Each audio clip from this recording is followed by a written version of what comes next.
What's up, my fellow P alumni? Today we're going to be doing a deck profile on one of my favorite characters from the round 1 set.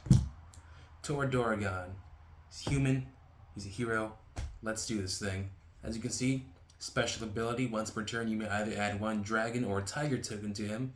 For every dragon token, he deals an extra 1 damage to all attacks. And for every tiger token, he heals 1 health at the start of your turn. Pretty cool guy.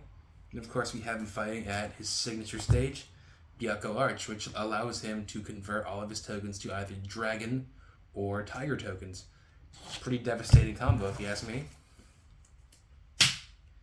Then of course we have his ultimate, Burkhan, which allows him to deal 15 damage for every dragon token on him, and allows him to heal 15 health for every tiger token on him.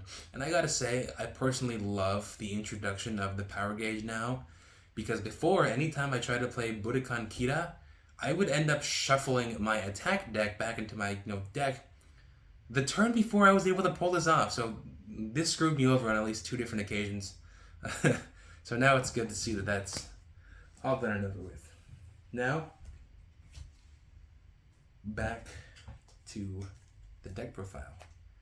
Going into our attack cards, we have 3 copies of Tiger Bomb. It's one of Tora's signature attacks. It's a medium attack, but the base damage of 5. And for every tiger token on him, it deals an additional 1 damage. Not bad. Not bad.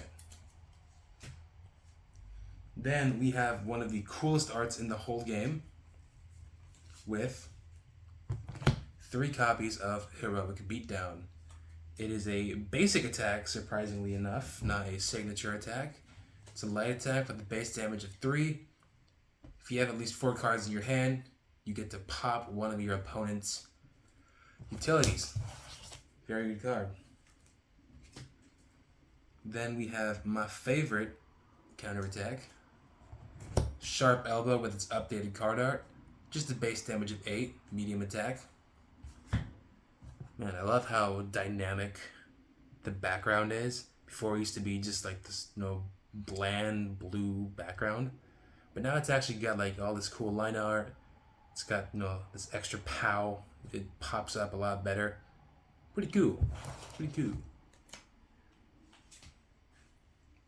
Next up, another card that got an updated art. 3 copies of Swift Strike. Pretty simple. It's a light attack. Deals base 2 damage. If you counter this card, you get to draw an extra card, which very nice. My buddy Drew, shout out to him, found a great way to abuse this card with Maximilian Dude. I recommend you go talk to him if you want to learn more about that strat. Next up, what used to be one of the most overpowered attacks in the entire fucking game. 3 copies of Uppercut. Base damage 5, it's a counter attack. Deal 1 additional damage with this attack for every card in your opponent's hand.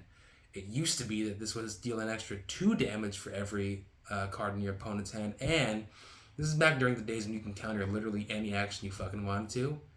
So before, you replenish your hand up, get uppercutted. It was the brutal days back in the first month of PLU. Alright, now we're going to go just to the basic staples of any deck. We have 3 copies of Heavy Kick, Basic Attack, Heavy, deal 10 damage, self-explanatory. Now we got 3 copies of your Heavy Punch. Exact same thing, but instead of kicking their face, punch their balls. No, I'm kidding. Alright, now we're going to move on to the utility cards. We got 3 copies of Armored Advantage. Play this card and target attack deals 10 less damage. Very useful, very useful. Next up we have 3 copies of Block. Target attack in play has its damage reduced to 0, but keep in mind, this does not negate effect damage, so you still will be taking some. That is something that pretty much every PLU player just did not know. Back in the first month, I remember just playing that card. And like, oh well, no, now you're now your bodily harm deals 0. All right, next attack, next utilities. 3 copies of Dragon Bite. Once again, it's got the updated art. Used to just be boring gray background. It's service, but now again you got all these red streaks, lights. It's beautiful. So Dragon Bite, it's an attachment utility. You attach it to your character, and the attached character, all of his attacks gain engulf. Remember, engulf stacks. So anytime your opponent wants to play an attack card, they take 3 damage for each engulfed they have on them. So again, the whole point of this deck is to just deal a whole bunch of damage, both burning damage and just brute force. Next up, probably the greatest card art boost from Beyond the Grave. Deal yourself 10 damage and you get to bring back any card you want from either discard pile. And then the card gets banished. Once again, just a very useful card. Your rival pops too many of your Dragon Bites. Maybe he pops your special utilities. Bam, baby, you can just bring it back.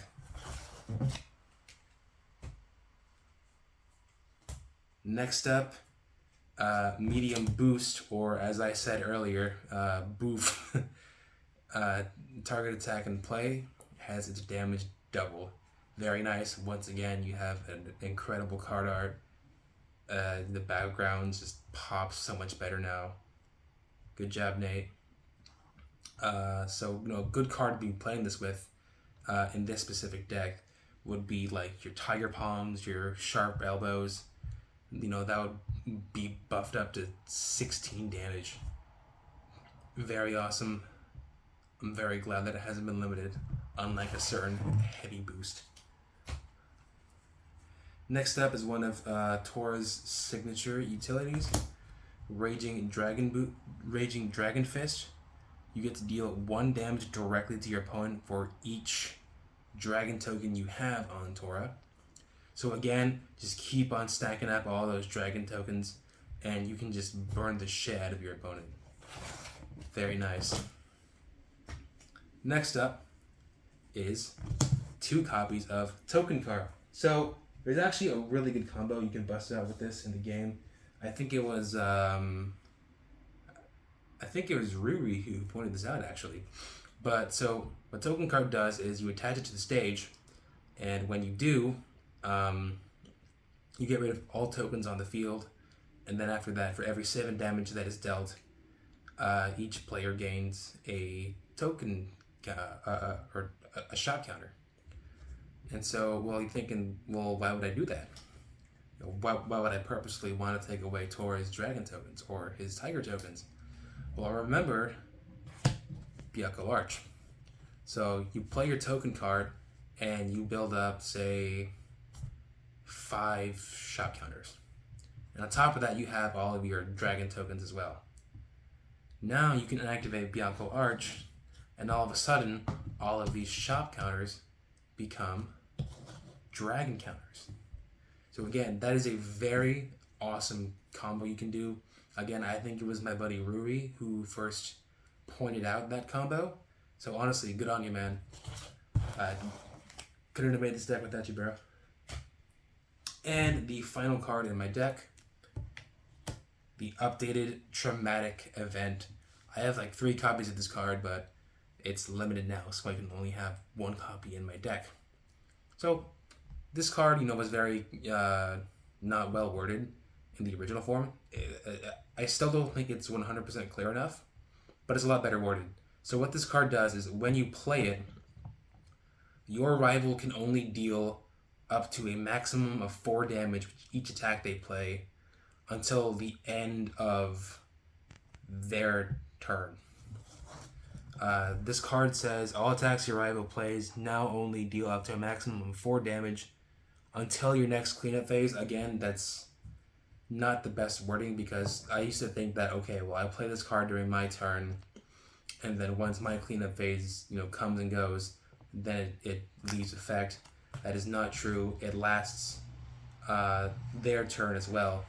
So I think if you wanted to have this worded better, it would say, all attacks your rival plays now only deal up to a maximum of 4 damage until their next cleanup phase. But again, this is a lot better worded than it was before. Very goated card. It's awesome. So that'll do it for this Tora video. Hope you guys enjoyed it. The 1-year anniversary of PLU is coming up pretty soon. I can't wait to see what Nate has in store for us. Until then, peace.